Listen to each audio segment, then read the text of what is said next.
আমরা এই আওয়ামী লীগের সময়ে আমাদের এক সহযোদ্ধা ভাই নুরুল হক নূর ভাই, যিনি গণ অধিকার পরিষদে ছিলেন, গণ অধিকার পরিষদের একজন সেক্রেটারি ছিল এক সময়, নাম রাশেদ খান, এক সময় ছিল গণ অধিকার পরিষদের সেক্রেটারি।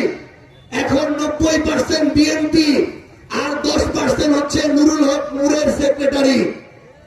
আর আছেন আরেকজন আমাদের নূর ভাই, তিনি 50% গণ অধিকার পরিষদ আর 50% হচ্ছে বিএনপি।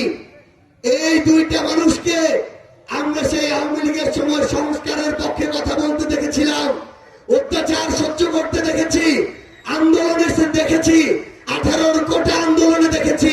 অথচ একটা প্রতিমন্ত্রীর লোভে, একটা পদমর্যাদার লোভে বিবেকবোধ বিক্রি করে দিয়ে, দল বিক্রি করে দিয়ে তারা এখন দলীয় চাটুকার হিসেবে আবির্ভূত হয়েছে।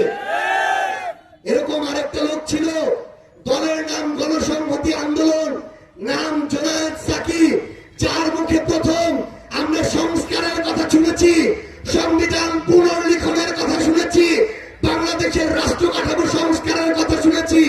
সেই লোক একটা প্রতিমন্ত্রী পদের লোভে সংসদে গিয়ে এমন হারিয়েছে, টর্চ লাইট দিয়ে, হারিকেন দিয়েও তাকে আর খুঁজে পাওয়া যায় না।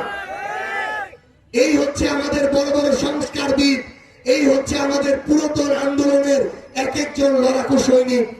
এবং বর্তমান আমাদের কষ্ট হয়, দুঃখ লাগে, তারেক রহমানের অবস্থা এতটাই বাজে হয়েছে, বিএনপির এতটাই খারাপ দিন চলে এসেছে যে রাশেদ খানের মতো একটা মৃত্যু প্রোপাগান্ডাবাজ এই সময়ের রাজনীতিতে সবচেয়ে ভিত্তিহীন ভাবে যে বিভিন্ন রাজনৈতিক দলের নেতাকর্মীদের নিয়ে নোংরামি করে, প্রমাণ ছাড়া গুজব ছড়ায়, এইরকম একটা গুজব মেশিনকে তারেক রহমান তার সহকারে বানিয়েছে। তারেক রহমানের কত আকাল দিন পড়ে গিয়েছে, বিএনপির অবস্থা কত দুর্দশাগ্রস্ত হয়েছে। আমরা বিএনপিকে শুধু একটা কথা বলি যে আপনারা আমাদের জাতীয়তাবাদের গল্প আর শোনাবেন না, সবার আগে বাংলাদেশের গল্প আর শোনাবেন না। আপনার কাছে প্রায়োরিটি হয় ক্ষমতার অপব্যবহার, আপনার প্রায়োরিটি থানা দখল, আপনার প্রায়োরিটি প্রশাসনকে কন্ট্রোল করা, চাঁদাবাজি করা, সীমান্ত হত্যার প্রশ্নে চুপ থাকা। আপনার মুখে জাতীয়তাবাদের গল্প মানায় না, আপনার মুখে সবার আগে বাংলাদেশের গল্প মানায় না। বিএনপির এখন একটাই নীতি, সবার আগে বিএনপি, আর অন্য কোনো নীতি নাই।